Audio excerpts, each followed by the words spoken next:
Hello everyone, क्या हाल चाल है बच्चों। बिल्कुल बढ़िया। तो देखो आज एक और बेहतरीन टॉपिक लेकर आया हूँ, रसनल नंबर। बिल्कुल बच्चों, आपको लगता होगा ना कि रसनल नंबर बहुत इजी है। हाँ इजी तो है, बट इसके जो क्वेश्चंस आते हैं वो अगर थोड़ा सा घुमा दिए जाएं तो आप परेशान हो जाते हो। छोटा सा एग्जाम्पल मैं लूंगा। अगर इन केस मैं आपसे कहता हूँ बेटा आप मुझे जरा सा बताना क्या 4/√16 एक रैशनल नंबर है या फिर इरेशनल नंबर है, तो आप कहीं ना कहीं स्टक हो जाओगे इस क्वेश्चन के आंसर देने में। तो बच्चों आज हम देखेंगे कि आखिर रैशनल नंबर किसे बोला जाता है, या फिर जो सिंपल सी आप एक डिफिनीशन याद करके रखे हो इस डिफिनीशन को भी हम चेंज करेंगे और बात करेंगे रैशनल नंबर के बारे में। ठीक है बच्चों, तो चलिए स्टार्ट करते हैं रैशनल नंबर को। लेकिन रैशनल नंबर स्टार्ट करने से पहले कुछ बेसिक से कॉन्सेप्ट हैं जिन्हें हमें क्लियर करना होगा, उनको हम देखेंगे। ठीक है बच्चों, तो बिल्कुल वीडियो को स्टार्ट करते हैं। और वीडियो को स्टार्ट करने से पहले वीडियो को लाइक और चैनल पर जो फर्स्ट टाइम है चैनल को सब्सक्राइब जरूर कर लेना। बात करते हैं रैशनल नंबर का। तो रैशनल नंबर के बारे में अगर हम बात करें या फिर जिसको हम बोलते हैं परिमेय संख्या, उसके बारे में हम समझेंगे। ठीक है, चलिए स्टार्ट करते हैं। तो रैशनल नंबर या फिर परिमेय संख्या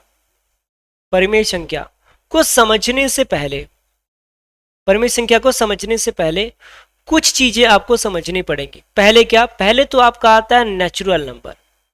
क्या आता है दोस्त? Natural number. अभी नेचुरल नंबर क्या है? ठीक है, ये भी समझने वाली बात है कि आखिर से नेचुरल नंबर क्या है, जिसको हम बोलते हैं प्राकृतिक संख्या। क्या बोलते हैं? प्राकृतिक संख्या। जितने भी काउंटिंग नंबर होते हैं जिन्हें हम काउंट करते हैं, जैसे काउंटिंग कहां से स्टार्ट करते हैं? 1 2 3। तो आपका ये 1 2 3 4 5 6 7 8 9 10 ये सारे क्या हो गए? Counting number. और इन्हीं काउंटिंग नंबर को हम बोलते हैं रैशनल नंबर। ठीक है, सॉरी माफ कीजिए, नेचुरल नंबर। ठीक है, दूसरा आता है आपका होल नंबर। होल नंबर, बहुत अच्छे। क्या आता है दोस्तों? Whole number. होल नंबर को बोलते हैं पूर्ण संख्या। पूर्ण संख्या, पूर्ण संख्या क्या है? कुछ ये खास नहीं है, बस नेचुरल नंबर के साथ जब जीरो को हम ऐड कर देते हैं, zero plus natural number, zero plus natural number, तो ये जो टर्म बनता है आपका, ये बनता है एक होल नंबर। क्या बनता है दोस्त? होल नंबर बनता है। ठीक है, यानी इसको कैसे लिखेंगे? इसको लिखेंगे 0 1 2 3 4 5 एंड सो ऑन। ठीक, उसके बाद जो नेचुरल नंबर था, अभी जो नेचुरल नंबर हमने लिया था, नेचुरल नंबर होता है 1 2 3 4 5। अगर इन सभी नेचुरल नंबर के आगे मैं क्या लगा दूं? माइनस। क्या लगा दूं बेटा? माइनस। माइनस लगा दे रहे हैं तो ये क्या हो जा रहा है? नेगेटिव नंबर हो जा रहे हैं कि नहीं हो जा रहे? बिल्कुल, ये सभी क्या हो जा रहे हैं? नेगेटिव नंबर हो जा रहे हैं। ठीक है, तो यहां पे हमने देखा नेचुरल नंबर देखा, होल नंबर देखा, और इसको हम बोलेंगे नेगेटिव नंबर। नेगेटिव नंबर,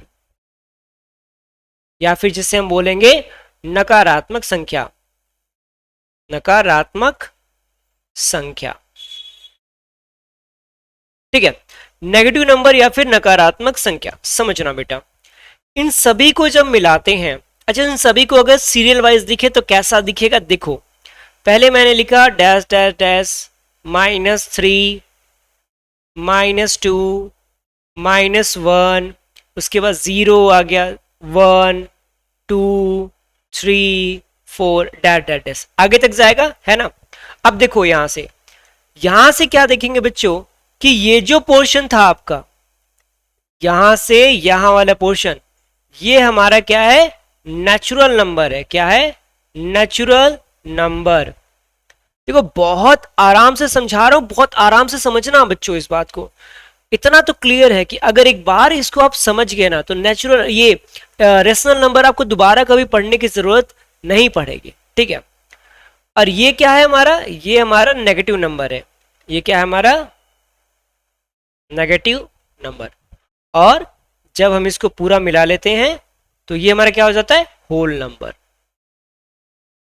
ठीक है बेटा, ये क्या हो गया हमारा? होल नंबर हो गया। हमने इतनी चीजें देख ली, बिल्कुल बेटा इतनी चीजें हमने देख ली। अब देखना बेटा यहां से क्या देखेंगे, सर ये जो पूरा टर्म आया, ये जो पूरा हमारा टर्म आया है उससे देखिए हम क्या बोलेंगे, ये जो पूरा टर्म आया ये, इसको हम बोलते हैं बेटा इंटीजर। क्या बोलते हैं, इंटीजर्स या फिर पूर्णांक, या फिर क्या बोलते हैं बेटा पूर्णांक। ठीक है, इतनी बात समझ में आ गई। अब चलिए बढ़ते हैं हम कि वाकई में जो रसनल नंबर है वो क्या है। ठीक है, हम बात करेंगे यहां पे रसनल नंबर के बारे में, रसनल नंबर के बारे में। तो रसनल नंबर की डिफिनीशन क्या होती है बेटा, ये पहले देखते हैं। हम लिखते हैं any number are, any number are can be written, can be written in the form of, in the form of p by q, where p and q, ठीक है, where p and q both are integer, both are integers and q does not equal to 0। अब देखिए maximum लोग क्या definition लिखते हैं, ये तो हमारी डिफिनीशन थी, but most of the student क्या डिफिनीशन लिखते हैं, वो लिखते हैं कि any number are, any number are, are, ठीक है, can be written in the form of p by Q where q does not equal to 0। बस ऐसे लिखे चले जाते हैं। वो लोग क्या करते हैं बेटा, ये जो पार्ट हमारा होता है वेयर p एंड, माफ कीजिएगा एक मिनट रुकिएगा, ये जो हमारा पार्ट होता है बेटा इसको ये लोग हाइड कर देते हैं। ये जो पार्ट होता है ना इसे क्या करते हैं, लोग हाइड कर देते हैं, इसको लिखते ही नहीं है।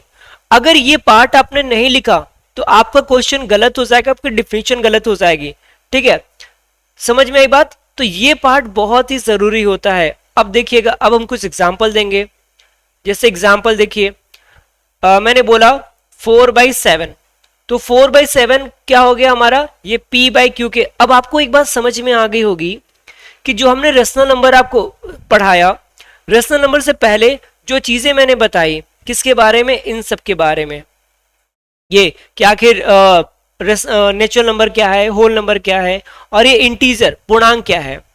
अब ये समझ में आ गया होगा कि आखिर मैंने इनके बारे में क्यों डिस्कस किया था। अच्छा, इनको अगर ना एक फॉर्म में देखा जाए तो हम इनको ऐसे देख सकते हैं, हम इनको ऐसे देख सकते हैं। देखो यहाँ सबसे अंदर नेचुरल नंबर है, फिर ये सारी जो नंबर्स हैं ये क्या है, होल नंबर्स हैं। इसके बाद जो आता है ये आपका जैसे -3 हो गया, -8/2 हो गया, ये इंटीजर्स हो गए। इसके बाहर जो आ गए ये टर्म्स जो फ्रैक्शन वाले टर्म्स हैं, यहाँ पे देखिए ये जो आपके फ्रैक्शंस वाले टर्म्स हैं, ये सारे टर्म्स, ठीक, ये क्या हो गए, ये सब जब मिल जाते हैं तो क्या बना लेते हैं बेटा, आपका रेशनल नंबर बनाते हैं। क्या बनाते हैं, आपका रेशनल नंबर बनाते हैं। ठीक है, वहीं पे मैंने एक एग्जांपल आपको सबसे पहले फर्स्ट पेज पे मैंने एग्जांपल आपको दिया था, ये वाला एग्जांपल, कि क्या 4/√16 एक रेशनल नंबर है। तो बिल्कुल बेटा, अगर हम इसके बारे में बात करते हैं 4/√16, तो यहां पे देखो मैं इसको 4 और ये जो √16 है इसको मैं +-4 लिख सकता हूं। तो 4 1 जा कट जा रहा है, 1 यानी +-1 आ रहा है, और 1 एक रेशनल नंबर है। लेकिन वहीं पे अगर मैं एक और एग्जांपल ले लूं, जैसे कि मैंने लिया 12/2, तो ये एक रेशनल नंबर नहीं है। या फिर √2/5, तो ये भी एक रेशनल नंबर नहीं होगा। क्यों नहीं होगा, समझना आगे। जैसे यहां पे मैंने बोला, यहां समझिएगा मेरी बात को, इन्हें हटा देता है, समझना मेरी बात को बच्चे। मैंने बोला sir √2/5 is not a rational number, is not a rational number.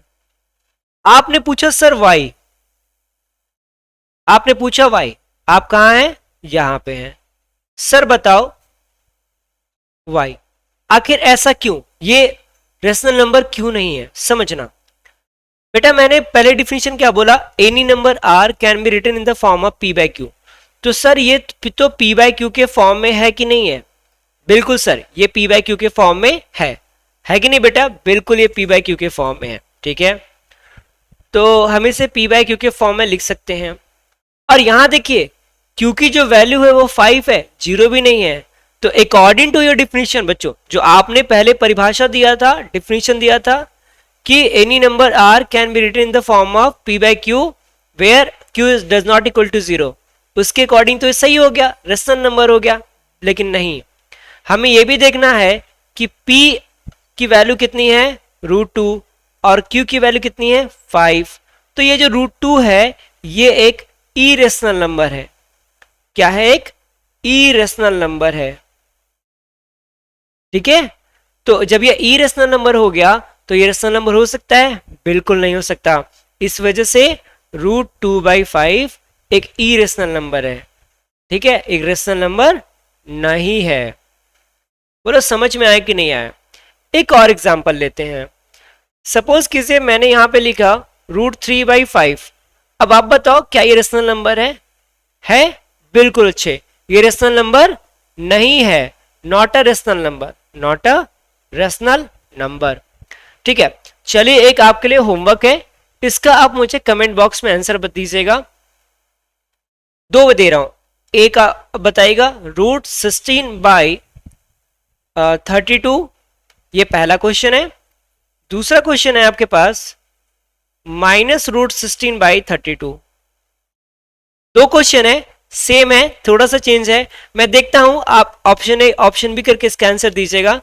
जिस किसी बच्चे ने भी इसका आंसर दे दिया, चलिए एक क्वेश्चन और आपके लिए है, √9/4। 3 क्वेश्चन है, ए बी सी, आपको बस इतना बताना है, ए यस, अगर यस या नो जो भी होगा, फिर यस या फिर नो, या फिर यस या फिर नो, ठीक है। इन ए बी सी ऑप्शन करके आप दे दीजिएगा इसका आंसर, जो भी आपको सही लगता है, ठीक है।